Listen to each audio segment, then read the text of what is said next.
अस्सलाम वालेकुम, सत श्री अकाल। मैं हरमीत सिंह और आप देख रहे हैं सच डिजिटल। आप सबका बहुत शुक्रिया जिस तरीके से आप सच पर मबनी खबरें आप सुन रहे हैं। और सबसे पहले बात करेंगे यमन की जानिब से एक बड़ी कार्रवाई की है। किस मुल्क के जहाज को मारा गया है बताएंगे इसी व्लॉग में।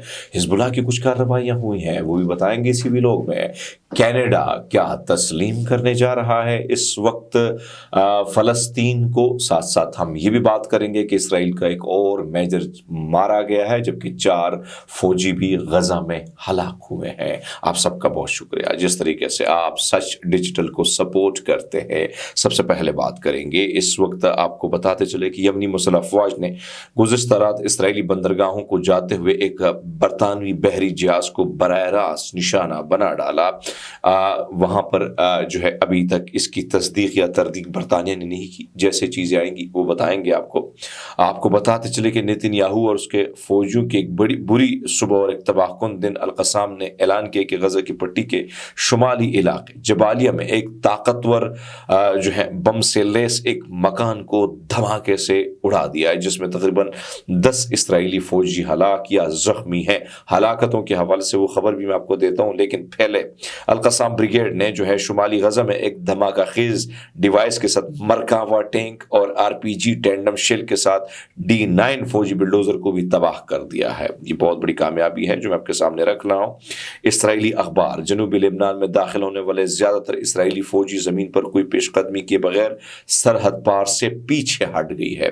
ये यदूद अहरोनोत का दावा है, मेरा नहीं है, हिजबुल्लाह का नहीं है, यमन का नहीं है, इराक की मज़ामत का नहीं है। यदूद अहरोनोत ये बात करे जो मैं कोट अनकोट आपके सामने रख रहा हूँ। आपको बताते चले कि सुबह 10:30 पर इस्लाम मज़ामत के मुजाहिदीन ने मारून अल रास शहर के मशरक़ी मज़ाफ़ात में दुश्मन की फौज को एक इज्तिमा को निशाना बनाया है। 10:35 पर इस्लाम मज़ामत के मुजाहिदीन ने अल इबाद के मुकाम पर इसराइली फौज के दस्तों को निशाना बनाया। इसी तरह इस्लाम मज़ामत के मुजाहिदीन ने शहर सफद को एक बार फिर निशाना बनाया है। इसी के साथ साथ जो आपको बताते चले जो मलूद तरशीहा बस्ती है उस पर भी मिसाइल दागे गए हैं। आपको बताते चले कि मुजाहिदीन ने करमेल बस्ती पर छाता बरदार ब्रिगेड के तरबियत अड्डे को एक बड़े सालू मिसाइल से निशाना बनाया है। साथ आपको बताते चले कि 9:30 पर मारून अल रास कस्बे के मशरकी मज़ाफ़ात में इसराइली फौजों के इज्तिमा पर भारी भरकम और ड्रोन और दीगर मिसाइलों से हमला किया गया। इस वक्त जो 4 सिपाही इसराइल के हलाक हुए हैं वो थोड़ी सी उस पर भी बात करते हैं जो आपके सामने है, क्योंकि इनके नाम क्या हैं, किस तरीके से इनको कत्ल किया गया, ये एक हमारे पास खबर आई है जो हम आपके साथ शेयर कर रहे हैं। सबसे पहले बात करेंगे इस वक्त कुछ गजा में जो झड़पें हुई हैं उन झड़पों में कुछ फौजी जो हैं, खासकर इसराइल के फौजी जो हैं उनकी हलाकत की खबरें आ रही हैं। दूसरे ने आपको बताते चले कि जो मैंने बात की थी कि गजा में मामला हुआ है जिसमें हलाकतों के हवाले से बात आ रही है। अल जज़ीरा न्यूज़ के मुताबिक इसराइली फोर्सेस ने गजा पर बमबारी की है जिसके नतीजे में आज सुबह कम से कम 17 फ़लस्तीनी शहीद हो चुके हैं, जिनमें 11 बेघर अफराद भी शामिल हैं जो महफूज जोन में अल-मवासी में मौजूद थे। इसराइली फौज ने लेबनान भर में हमले जारी रखे। मशरकी बका में 3 अफराद को शहीद कर दिया गया जबकि शुमाली कस्बे में जो है हमले में 14 अफराद को शहीद किया गया। एक तरफ तो ये सूरत हाल है। दूसरे ने आपको बताते चले कि इस वक्त नुमाया कमी हो रही इसराइली फोर्सेस में। इसराइली फौज ने भर्ती में नुमाया कमी के रिजर्व सर्विस के दौरानी को कम करने का फैसला किया है।